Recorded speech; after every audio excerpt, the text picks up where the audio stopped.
Magandang umaga po sa inyong lahat. Ito po si Dr. Jeff Ho. So, itutuloy po natin pag-usapan yung tuberculosis at sa preceding video natin, binanggit po natin kung bakit po kayo pwede makipag-lips to lips po sa asawa ninyo na meron pong TB na disease, no? Okay, so anyway, kahit habang nag-lips to lips po kayo at biglang siyang inubo, I'm sure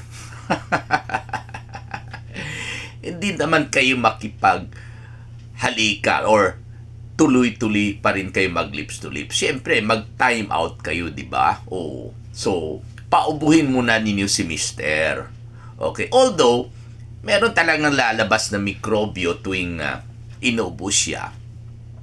Pero, katulad ng sinabi ko, kahit malanghap mo pa yung mikrobyo ng asawa po niyo na may TB na disease, hindi po kayo makakaroon ng TB na disease because after all, meron na po kayong TB na mikrobyo sa baga po ninyo. Kaya po, meron kayong TB na infection pero wala po kayong TB na disease.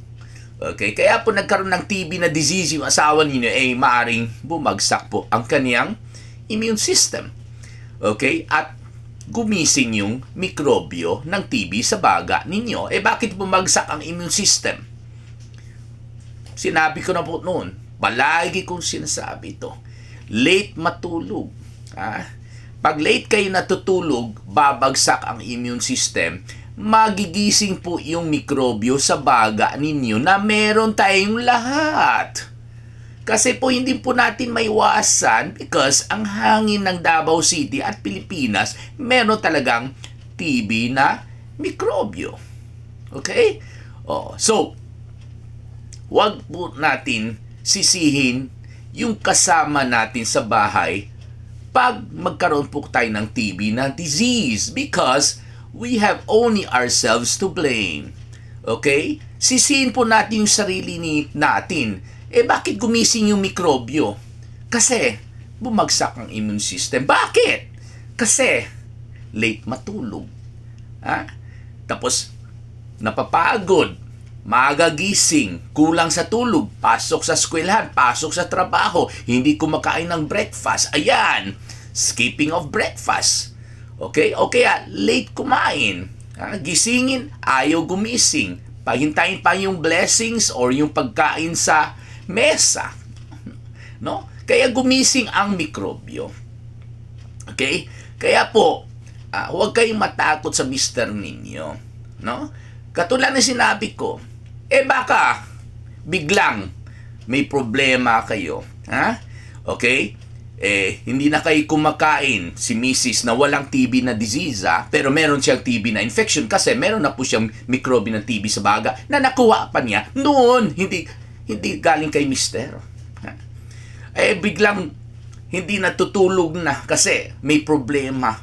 No? Okay? Hindi na kumakain sa oras. Konti lang kinain kasi walang ganin kasi nga may problema. No? Okay, uminom ng alak para makatulog, lalong babagsak ang immune system. Kasi ang alak, walang sustansya, walang carbohydrate, walang protina, walang vitamins and minerals. So, anong mangyari kay Mrs. na wala pang TB disease pero ang asawa niya nauna may TB na disease? Anong mangyari kay Mrs.? Yung sariling mikrobyo na TB na nakuha pa niya noon, hindi yung galing sa kaning asawa. Although nadagdagan, maybe, because syempre malanghap niya yung mikrobyo galing sa kaning asawa kasi nakatira lang po sa isang bahay. No? Yung sariling mikrobyo niya magigising dahil bumagsak ang immune system niya. Kaya po, for example, nagpakita ang mag-asawa, ang husband, meron TB na disease, si Mrs. walang ubo. Okay? Tapos bigla may problema si Mrs. Hindi na kumakain.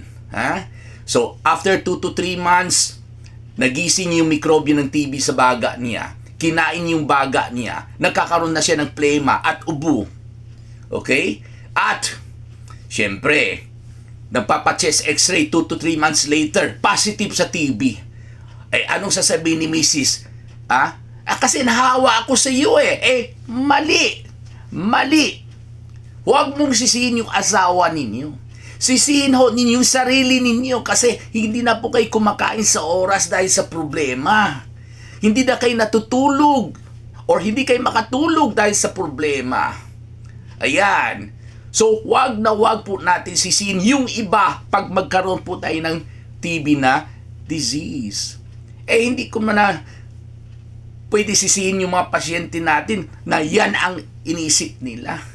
Kasi po ang nagbibigay ng maling akala, sad to say, sorry to say, and with all due respects to my kapwa, mga doktor rin. Kasi po, palagi tayo narinig sa ating mga pasyente na pag nagkaroon ng TB yung asawa niya, sinabihan ng kapwa, Mrs., baka nahawa si Mister sa mga kasama ninyo sa bahay. Pwede ho niyo ipa-x-ray ang lahat ng miyembro sa bahay?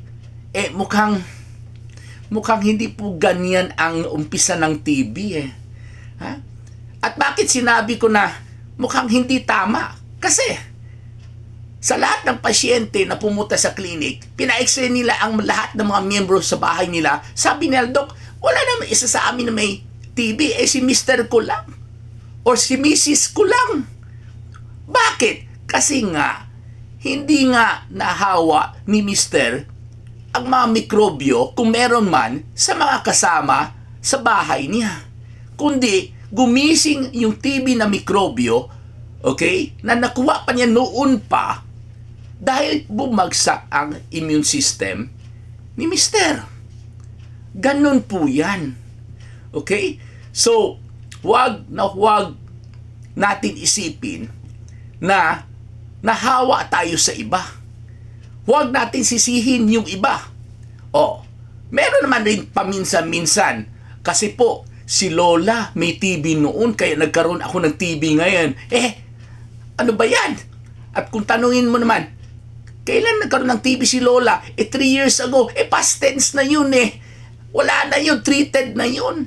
Huwag mo sisihin yung lola mo pag meron kang TB disease ngayon. Sisihin mo yung sariling immune system mo na inabuso mo. Okay? So, ganyan po ang dahilan ng TB na disease. Okay? Pagdating naman po sa laway, hindi dapat tayo matakot sa mga laway ng mga kasama natin sa bahay na meron TB na disease. Bakit? Sa susunod po ng video natin. Maraming salamat po.